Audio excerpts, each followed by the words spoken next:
4월 6일 월요일 나를 깨워준 7분 플러스 아침을 여는 기도로 시작합니다. 살아계신 하나님 아버지, 오늘도 우리를 자녀 삼아주신 하나님의 은혜로 이 아침에 눈을 뜨고 새로운 하루를 시작하게 됨을 감사드립니다. 새로운 일주일을 시작하는 은혜를 주셔서 감사합니다. 이번 주도 항상 기뻐하고 끊임없이 기도하고 모든 일에 감사하는 그리스도인의 행복한 삶을 살아가게 하여 주시옵소서. 점점 더 어려워지고 있는 코로나 상황으로 어려움을 겪고 있는 이들을 기억하며 기도합니다. 경제적으로 그리고 정신적으로 영적으로 힘들고 어려운 이들을 불쌍히 여겨 주시옵소서. 속히 코로나가 가라앉고 진정되게 하여 주시고 다시 평안을 되찾을 수 있게 하여 주시기 원합니다. 우리 교우들 가운데 코로나로 어려움을 겪고 있는 가정들을 돌아보시고 가족들 모두가 회복되게 하시고 그 마음이 어렵지 않도록 위로하여 주시옵소서. 코로나 상황 속에 있는 한국과 일본의 화해와 일치를 위해 기도합니다. 과거 슬픈 역사를 진심으로 회개하고 두 번 다시 결코 양국 간의 분쟁이 일어나지 않게 하여 주시옵소서.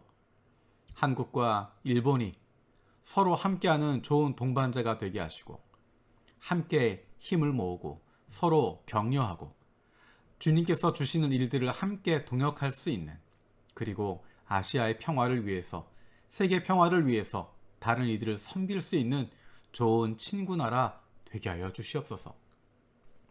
오이타 샬롬 기독교회와 김도용, 전호경 선교사를 기억하며 기도합니다. 코로나 기간 동안 믿음으로 앞으로의 사역을 잘 준비하는 시간들이 되게 하여 주시고 지역 사람들이 교회로 인도되게 하여 주시옵소서. 교회 나오는 영혼들이 말씀을 통해 은혜를 받게 하시고 성도들이 기도를 통해 하나님의 일하심을 체험하게 하여 주시옵소서. 우리 교회 김정수 목사를 기억하며 기도합니다. 말씀과 기도의 능력을 체험할 수 있게 하시고 장모님 영육간에 건강하실 수 있도록 인도하여 주시옵소서. 이경훈 전도사를 기억하며 기도합니다. 셋째 찬이가 건강할 수 있게 해주시고 산후 건강과 체력이 잘 회복되게 해주시며 가족이 성령 충만하고 몸과 마음이 건강하게 지켜지게 하여 주시옵소서. 우리 교회 예배 사역을 위해서 기도합니다. 교회 건물에서 모이기 어려운 상황이 계속되면서 거룩한 예배의 장소가 바로 우리의 삶의 자리임을 알게 하심을 감사드립니다. 예배를 통해서 하나님을 깊이 만날 수 있게 해주시고 예배를 더욱 사모하는 사람들 되게 하여 주시옵소서.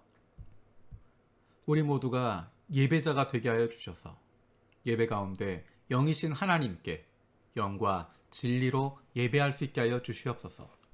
예배의 구경꾼이 되는 것이 아니라 평가자가 되는 것이 아니라 그저 왔다가 가는 사람이 되는 것이 아니라 간절한 마음으로 하나님을 만날 수 있는, 하나님과 동행할 수 있는 예배자들 되게 하여 주시옵소서. 지난주 9월 1일부터 시작한 성경 일독 리바이블 20일 21을 위해서 기도합니다. 우리 교우들이 하나님의 말씀을 가까이 하고 소중히 여기는 거룩한 습관이 생길 수 있게 하여 주시고 창세기부터 요한계시록까지 흐르고 있는 하나님의 마음을 알고 담고 그 뜻대로 살아갈 수 있는 힘을 얻게 하여 주시옵소서. 가족들과의 대화가 달라지게 하시고 하루를 하나님의 말씀으로 살아갈 수 있게 하여 주시옵소서. 코로나로 인한 어려움에 처한 선교사들과 가족들을 위해서 기도합니다. 작년부터 확산되는 코로나로 어려움을 겪고 있는 선교지의 상황들은 점점 힘들어지고 있습니다. 열악한 환경에 있는 많은 선교사들이 코로나에 감염되기도 하고 가족들이 감염되기도 하는 어려움을 겪고 있습니다. 여전히 상황들이 나아지지 않고 있습니다. 도움의 손길들이 이어지게 하시고 각 선교지의 코로나 상황들이 안정되게 하여 주시옵소서. 모두가 힘들고 어려운 상황 속에서 하나님 백성의 거룩함이, 하나님 자녀들의 거룩함이 드러나게 되기를 원합니다. 내 아픔에만 사로잡히는 것이 아니라 주변을 돌아볼 수 있는 넉넉함을 갖게 하여 주시옵소서. 하나님이 우리의 왕 되시고 하나님께서 우리의 아버지 되심을 기억하고 그로 말미암은 평안함을 찾게 하여 주시옵소서. 그래서 이러한 어려움 속에 의지할 하나님 없이 두려워하는 이들을 위로하고 격려할 수 있는, 그들을 위해서 기도하고 도울 수 있는 하나님의 자녀의 넉넉함을 누리게 하여 주시옵소서. 어제 폐막한 패럴림픽을 위해서도 기도합니다. 복음이 들어갈 수 없고 하나님에 대해서, 예수님에 대해서 알 수 없는 나라에서 온 영혼들이 지난 패럴림픽 기간 동안에 다른 나라 선수단과 관계자들, 그리고 여러 돕는 손길들을 통해서 예수님의 사랑을 경험할 수 있게 하여 주시고, 좋은 친구들을 만나게 됨으로 예수 그리스도를 만나게 되는 인생의 대전환의 첫걸음이 되게 하여 주시옵소서. 우리 마음속에 있는 이들에 대한 차별이, 신체적인 장애가 있어서 어려움을 겪는 이들에 대한 차별이 사라지게 하여 주시고, 그들을 섬길 수 있는 하나님의 자녀들 되게 하여 주시옵소서. 육신의 연약함을 가지고 있는 지체들을 위해서 기도드립니다. 그 회복을 위하여 기도하는 기도를 들어주시고 응답하여 주시기를 원합니다. 함께 기도하는 가족들을 위로하여 주시고, 이러한 육신의 연약함으로 인하여 가족이 하나가 되고 하나님께로 더 가까이 나아갈 수 있는 기회가 되게 하여 주시옵소서. 사랑하는 가족들을 간호하는 손길을 주님 붙들어 주시옵소서. 간호하는 가운데 그 육신이 지치지 않게 하시고 그 마음이 상하지 않게 하여 주셔서 주님이 주시는 새로운 힘으로 사랑하는 가족을 섬기는데 부족함이 없게 하시고, 그 섬김을 통하여서 하나님이 주신 위로가 온 가족 가운데 넘치게 하여 주시옵소서. 못된 암세포들 예수 그리스도의 이름으로 사라지게 하여 주시고, 치료의 광선으로 저들의 아픈 부위를 비추어 주시기를 원합니다. 예수 그리스도의 치료의 손길로 안수하여 주시고 새로운 세포들이 소생하게 하여 주시옵소서. 오늘 하루 살아가는 동안에도 나의 방패가 되어 주시는 하나님을 경험할 수 있는 하루가 되게 하여 주시고, 그로 말미암은 담대함을 갖고 살게 하여 주시옵소서. 감사드리고 예수님의 이름으로 기도드립니다. 아멘. 오늘 함께 읽을 리바이벌 본문은 창세기 16장에서 18장까지의 내용입니다. 아브라함에 대한 이야기, 아브라함의 이야기들입니다. 아브라함이 실수하는 부분도 있고, 하지만 하나님께서는 그 실수했던 것도 붙들어 주시고, 아브라함의 자손이기 때문에 그 아이를 축복해 주시는, 이스마엘에게도 복을 주시겠다 약속하십니다. 그리고 마침내 그가 아들을 낳게 될 것입니다. 그 가운데 하나님께서 아브라함에게 원하시는 것이 무엇인지를 보여주는 장면이 있습니다. 18장 17절 18절입니다. 창세기 18장 17절 18절 말씀. 그때 주님께서 말씀하셨다. 내가 앞으로 하려고 하는 일을 어찌 아브라함에게 숨기랴. 아브라함은 반드시 크고 강한 나라를 이룰 것이며 땅 위에 있는 나라마다 그로 말미암아 복을 받게 될 것이다. 이 말씀을 하시는 때는 소돔을 심판하시기 전입니다.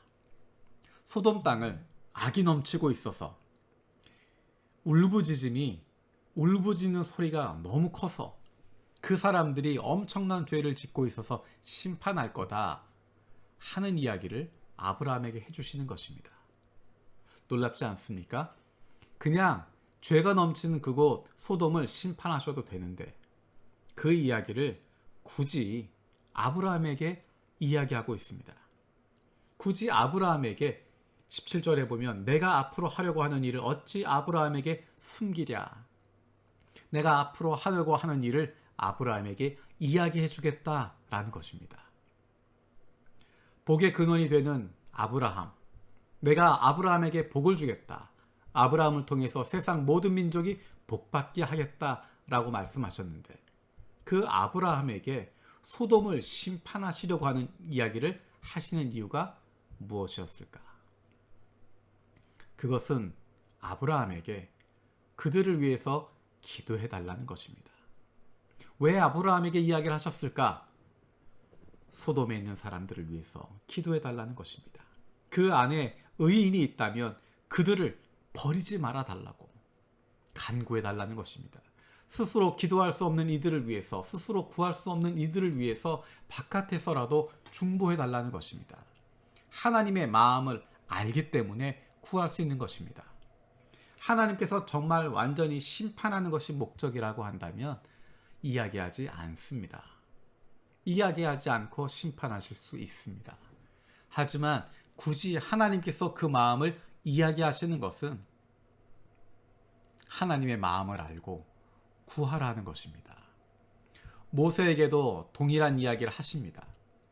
죄를 저지른 이스라엘 백성들, 하나님을 배신한 하나님의 말씀에 불순종하는 그들을 내가 다 멸해버리겠다라고 말씀하십니다.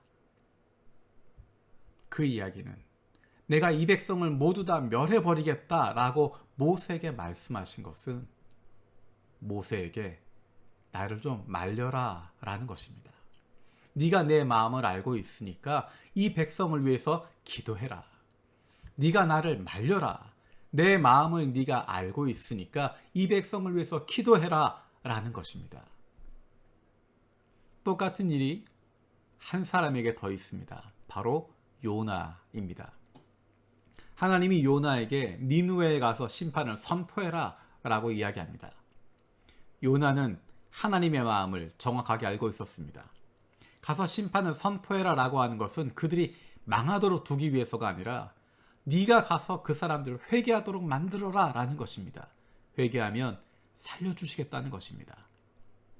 모세와 요나의 차이, 아브라함과 요나의 차이는 아브라함은 모세는 하나님의 마음을 알았기 때문에 소돔에 있는 사람들을 위해서 간구했습니다.